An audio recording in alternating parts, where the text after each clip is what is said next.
Many new life insurance agents actually fail in their first 90 days, but not you. You want to know why? We're going to show you how to set yourself up to dominate your first month, build unstoppable momentum, and set yourself up so that you can get six figures in your first year. All before the 31st day is up in the business. What's up, everybody? Welcome back. If you're new here, I am Ryan Valet, your expert or the final expense expert. I am joined today with Mr. Cody Witzel, my partner in crime.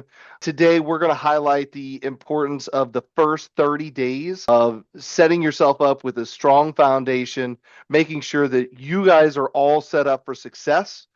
Do me a favor and like, subscribe, hit the notification bell, and also drop a comment down below of what you guys may think is the most game-changing tip for a new agent.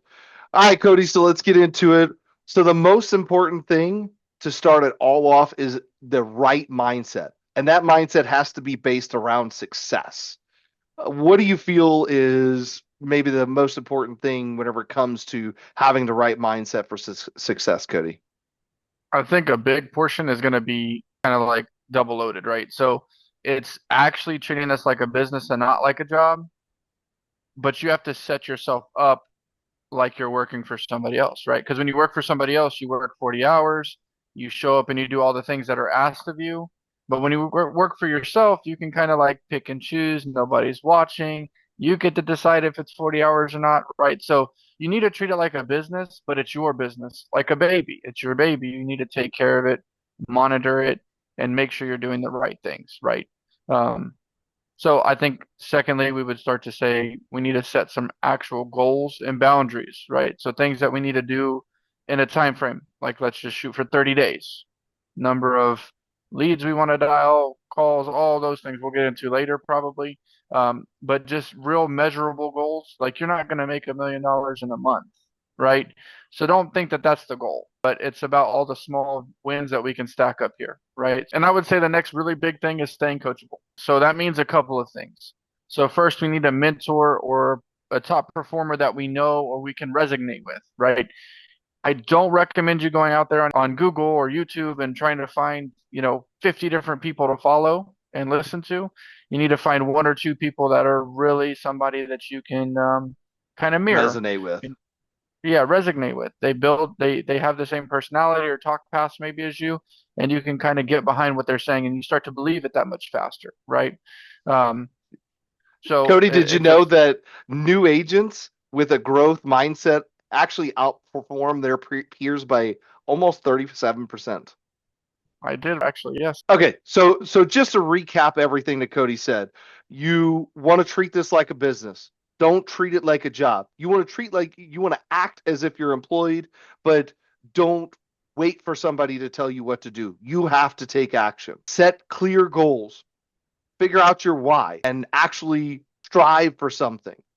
And then stay coachable. That is so unbelievably important. You have to listen to your mentor. If you don't have a mentor, you might as well get the hell out of there and go somewhere else. You need to have somebody who guides you along the way, tells you what you're doing right, tells you what you're doing wrong, and what everything in between.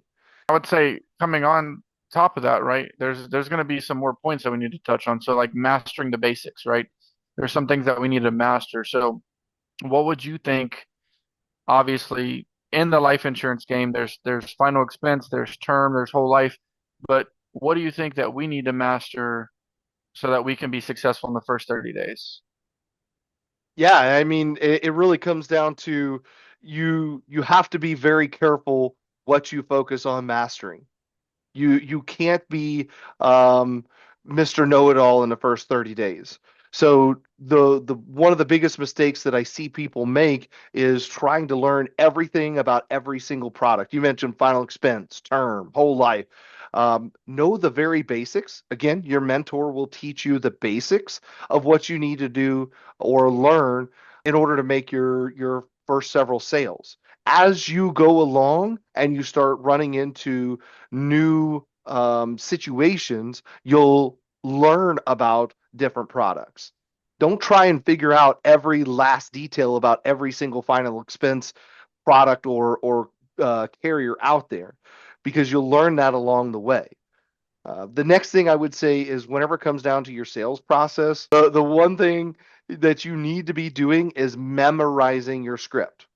Now, it doesn't mean that you have to say it verbatim every single word every single time you talk to every client, but you need to know that thing like the back of your hand. So you're not always trying to guess what your next word is. You already know. You don't want to be, and you also don't want to not know it at all and just read it and be like, great, awesome. Now that I've got the right person. That sounds terrible. So, Would you suggest that we do some type of role play or something like that? without a doubt, you should. Obviously, we do role plays all the time with our agents, especially whenever they're first starting. That's absolutely crucial to make sure that you're role playing, so that way you get used to saying it over and over again. But there is no role play that will ever beat an actual client call. I think that's another thing. People get in and they want to do role play after role play after role play, and oh well, I just don't feel comfortable yet. No, no, get in there and get the dials done. I got a fact for you. So you facted me, now I'm going to fact you. Agents who practice role plays daily usually improve their close ratio by about 25%. That's pretty crazy. Bum, bum, That's bum, huge. bum. Yeah, pretty insane. I would say though that the key point there is that's great, but like don't over role play, right? That's obviously a big thing because you're never gonna make a sale if you don't get it on the phone. Role plays only go so far. In the mirror, fake phone calls, whatever it is. One of the best ways actually is to record your call, right? Record your role play on your iPhone or whatever. Just go to the recording tab, put a headset on, and record it in your CRM or your phone system, and play it back and listen to yourself. And you're going to be like, wow, I sounded weird there. I said the wrong thing here. And it's really going to help you understand what you need to fix and where you need to fix it. So, um, I would say next we need to probably cover like what's required, right? Because an agent that's coming on doesn't really know the things that maybe the tools or the equipment systems that they need to put in place. So, what would you say is like some of the frequent things that we have to get, and we can go over maybe some cost and things like that over those things.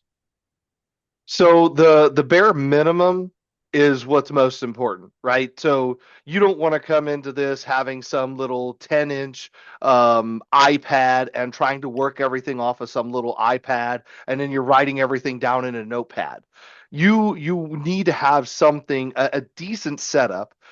Shouldn't necessarily cost you a fortune, but you got to have something decent.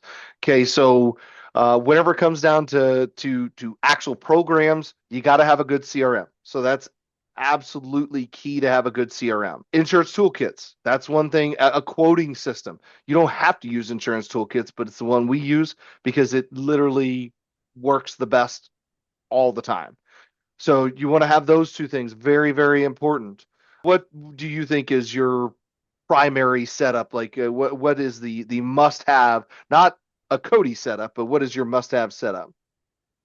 Yeah, so I would say that we need to get like we would recommend that you get Mac, right? Because this is a Levion computer that I got when I first started as full on telesales, right?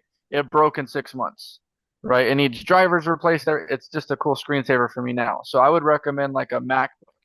They're a little more expensive, but you get what you pay for, right? I paid 700 for that. I paid 2,000 for my MacBook, but my MacBook is great. It's amazing. The reason why we're huge on Macs is because we both attempted using Windows computers. And what happens with Windows computers, and this is what's really important, is for everybody to know why we recommend Mac, right? Is because the longer you use a Windows computer, it starts to bog down, get goofy. This is your lifeblood. This is literally how you're making your money every single day. You better make sure you have something decent. Doesn't mean you got to go out and buy the most top of the line Mac today, but you need to have something. I started on a I think it's a 14-inch MacBook. Worked great for my first couple years, but once I made some money, I was like, forget it. I'm going to just get something better and make sure that it is going to Repel stand the you. test of time. Yeah. Yeah. I agree. And I think, in addition to that, right, you're running a business and most of us are on telesales, right? We're talking about telesales here. So you need some other things. It's hard to have one little tiny screen, whether it's a 14, 16, 18-inch laptop, and put everything on that screen, right? Because you got to run toolkits, you got to have a CRM, a dialer, a script, right? That's four things right there at bare minimum that you have to have up at all times, right? So I would recommend at least one, but preferably two external monitors, right?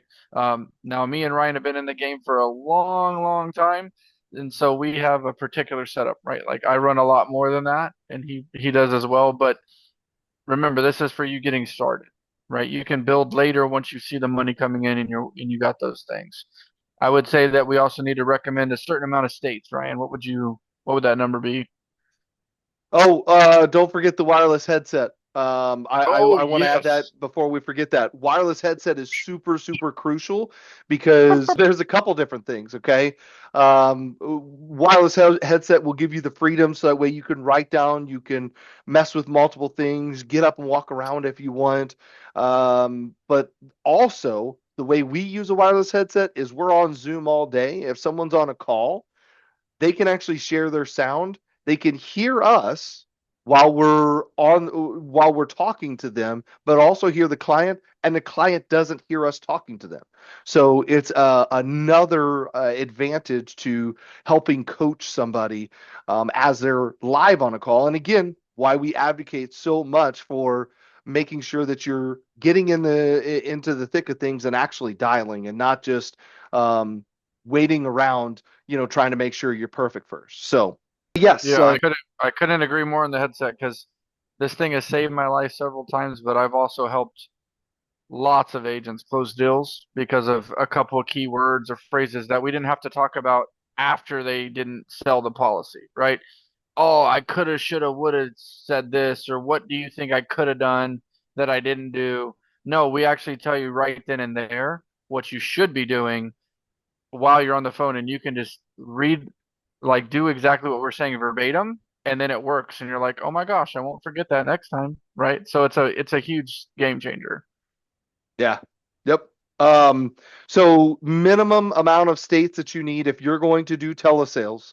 Obviously, if you're going in home, you only need one state because you're not going to travel all that far, typically.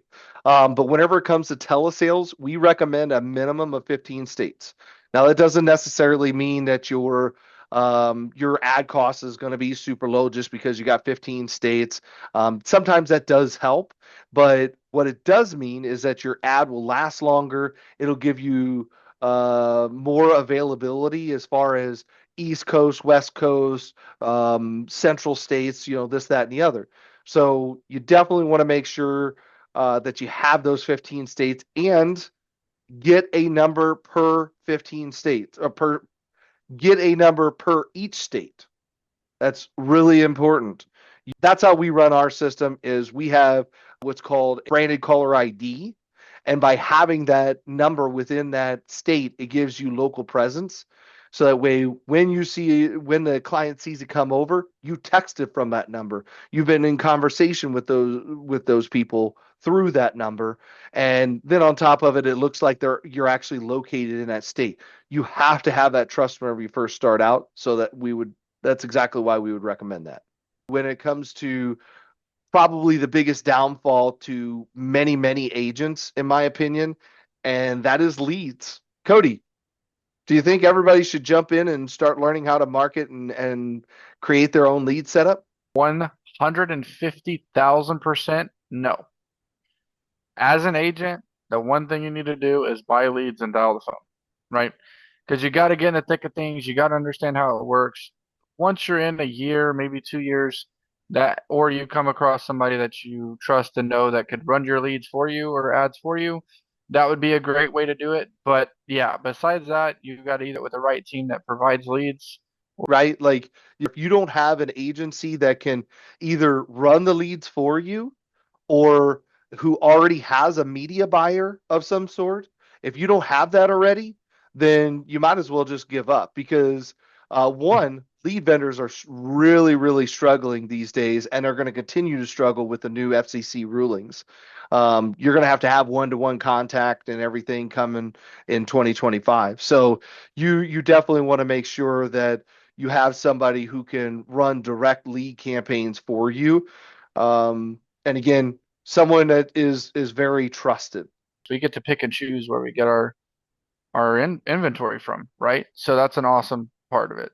What would you say that like a new agent, I think they need to have an expectation of cost, right? So like what is the total upfront startup fee? Like they're buying a McDonald's, right? They got to come in with $1 million and be a manager at McDonald's, right? Or Chick-fil-A, whatever.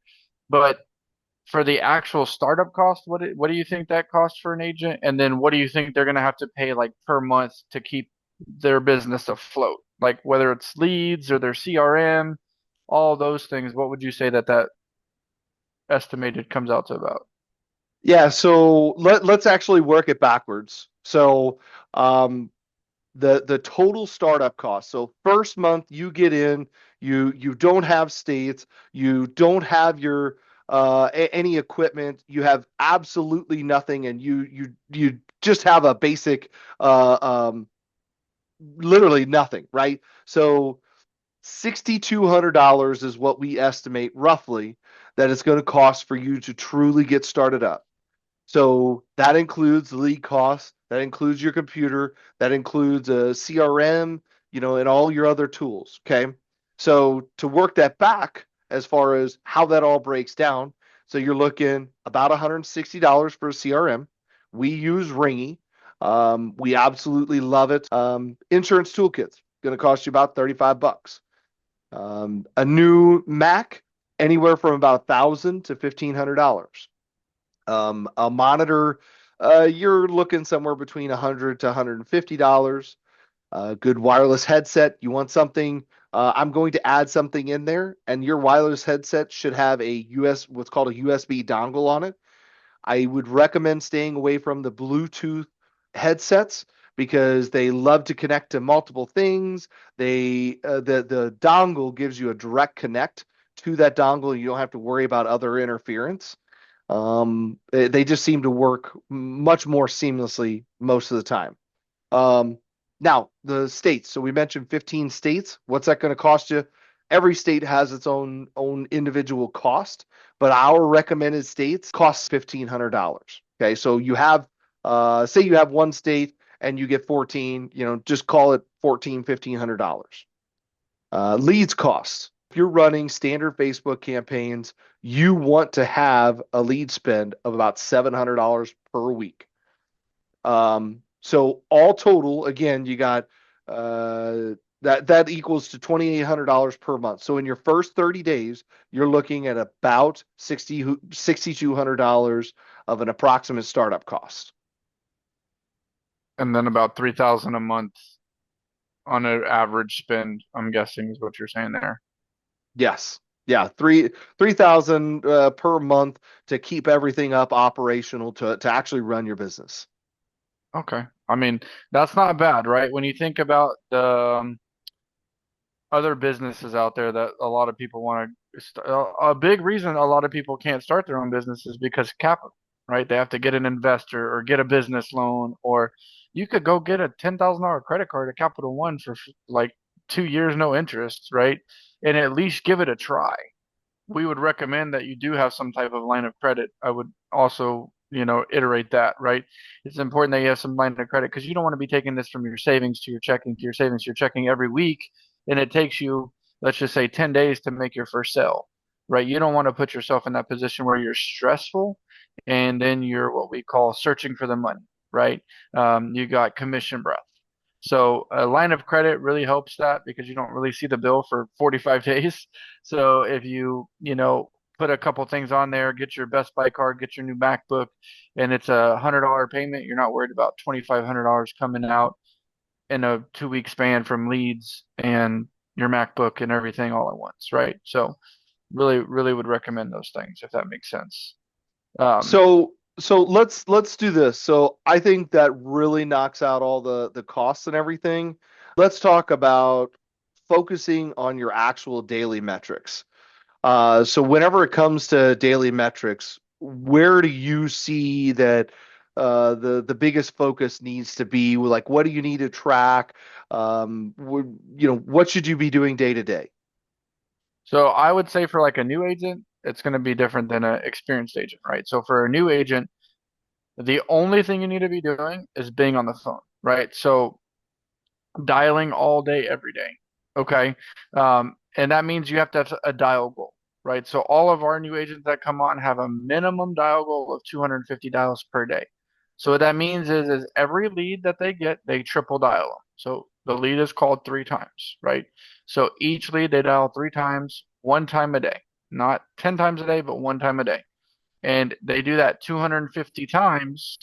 They've reached out to a lot of people, they've made a lot of contact, and it's been a busy day. That takes a pretty significant amount of time, right? 4, 5, 6 hours. If you have a couple pickups, that's where you start to learn that you need to track what's happening with those leads, right? So we need to track some kind of spreadsheet. We have one in our agency that we provide to all of our agents, but you would need to do something separate, right? Not a pen and paper, but a little spreadsheet that you can keep in a workbook or something, Google Sheets or Microsoft Word. And basically, what you would do is you would track the total calls you make that day, the total amount of pickups out of those calls, how many people you have like a 5, 6 minute conversation with, and then how many of those conversations actually turn into pitches and quotes. So when it comes down to, I had 10 conversations but only quoted three people, now you know that there's a problem between your pitch and your quote, and that would be something that you would be able to work on, right? And then that's going to turn into how many sales for how many pitches per how many dials you do, and now you're going to get an average over about a week to month span where we can say, hey, you don't need to do 250 a day. You need to do 325. Or you can do 175 and you'll make one sale. How many sales do you make? So that's where the numbers start to really make sense for the agent. And that's how you can set yourself up for success in the first 30 days. Right? Yeah. Yeah, Yeah. without a doubt. So focusing on IPAs is so important. So many people get bogged down by focusing on every little thing. You are an actual entrepreneur whenever you're starting this. So being an entrepreneur, there are so many things to do day in and day out. As a new agent, there's far less. So the more you get into it, the more you have to focus on the IPAs. But it's really important as a new agent that you don't wind up grabbing your phone and scrolling through your phone during income producing activities.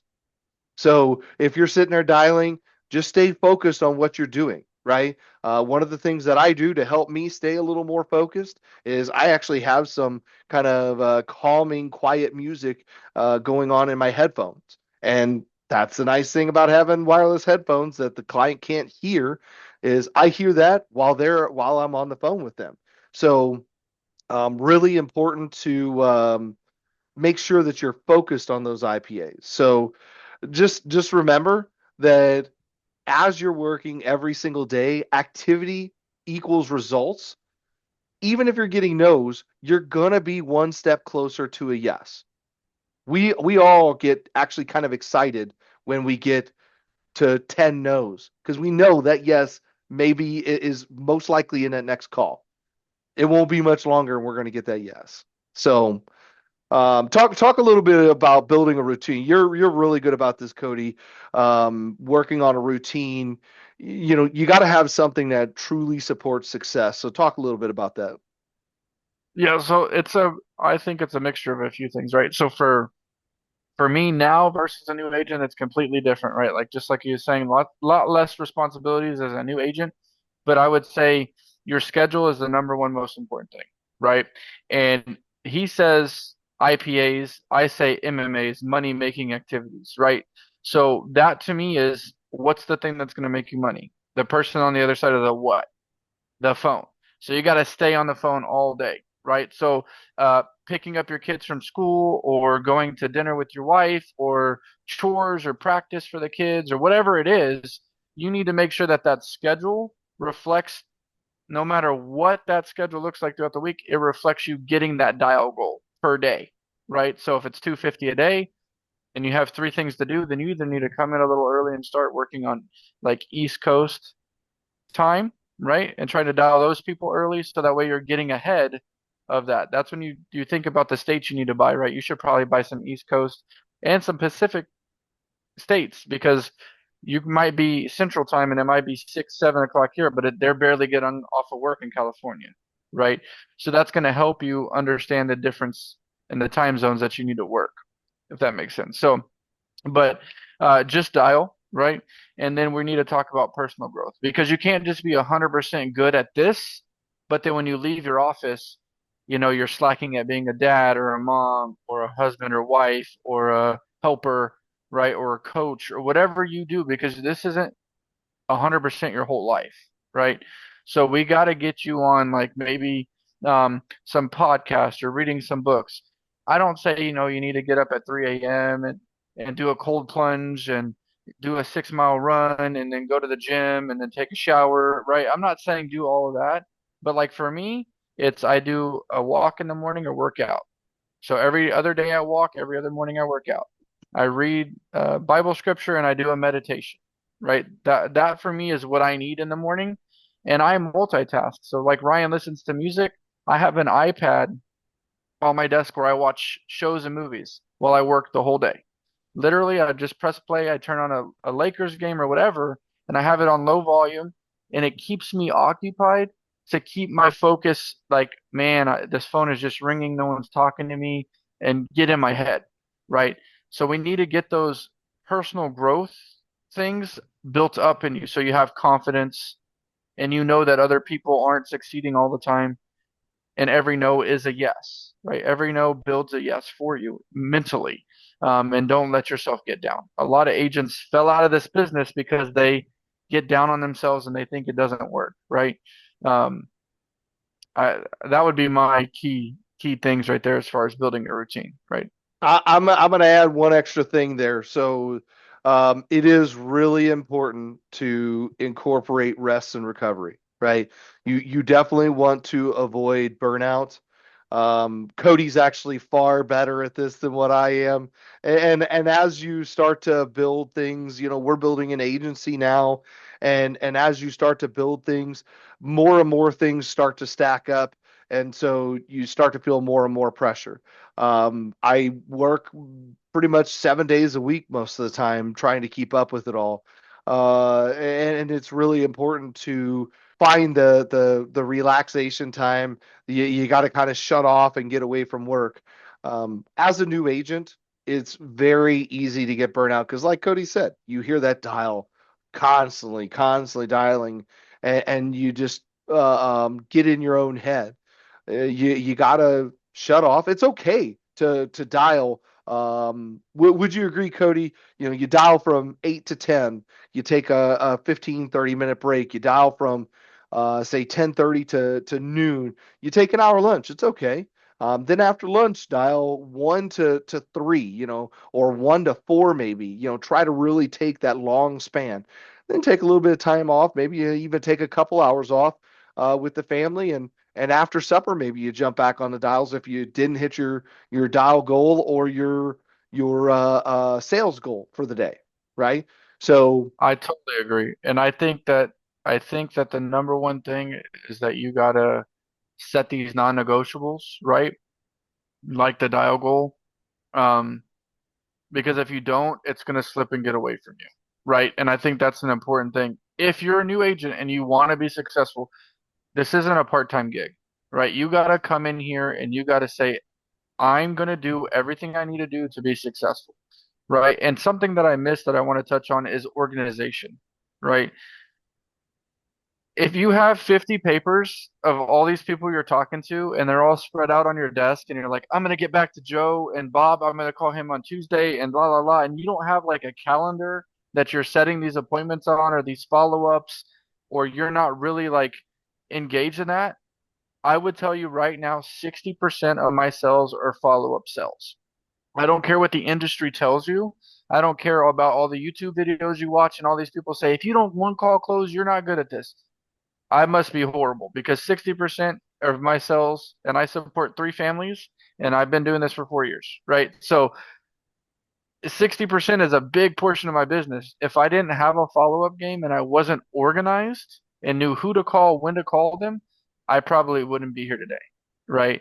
So I think organization is something that we forgot to touch on, but it's super huge and it's a really big part of my business, Ryan's business, and any agent that we've seen become successful, right? Um, but yes, I do concur with the taking lunches, taking breaks. Don't burn yourself out, um, but don't let yourself go the whole day without hitting your goal, right? Yeah. Obviously, you got to stop at a certain time, but 8 p.m. Central is not 8 p.m. Pacific. You can still dial Pacific time, right? So don't use that as an excuse to get off the phone if you didn't hit your goal, right? Remember, it's super important to stay consistent. You have to have consistent action every single day. Otherwise, you're not going to get there. If you don't keep up the repetition, you're not going to get the reps in to learn the things that you need to learn. Stay coachable and engage with your mentor. So, some people, even if they have a mentor, they won't engage. And if you don't engage with your mentor cannot help you. It is so unbelievably important to engage with your mentor. Both Cody and I are big into working out. And one of the sayings is embrace the suck. It is going to suck. You are going to make 5 sales one day, and then all of a sudden you won't make anything for a week. And it'll feel like, man, I really suck at this. That is a part of the suck. Just embrace the suck. Understand that as long as you've got the right people around you, you will get through it. You will be okay. And if you sold one, two, three, four, five policies, you're doing something right. So just figure out, look, am I doing everything right or am I doing something wrong? Again, that's where a mentor comes in on the back end to really hone in on what may be going wrong. So I'm going to actually ask everybody to really you have to take action, right? You can't take all of this information in that we gave you and just be like, okay, that was great, guys. You actually have to take action. So every day is crucial, but really the first 30 days, that's where it all starts. That's what's going to mold the rest of your career. So make sure that you're super, super focused your first 30 days. So I want you to write down the everything that we covered, get a notepad out, watch this thing again, take notes on it because it's going to be absolutely important that you follow everything. So if you guys are interested in joining us, like we mentioned, if you want, shoot us an email at rycohaveitall@gmail.com. And last but not least, if you would like, subscribe, hit the notification bell below, and then also comment. Again, let us know what your biggest goal is for your first 30 days. It's gonna be come in ready to work, right? Clear your mind, get ready. If you're gonna hit this, hit it hard and don't stop. Don't look back and don't have a second option, right? Like if this is what you want to do, make it what you're gonna do. Not what you want to do, but make it what you're gonna do. You'll turn around one day and you're gonna be blown away at where you've come from and the success you've had. Do me a favor and take this one down. So to change your life, you need to change your priorities. See you guys in the next one.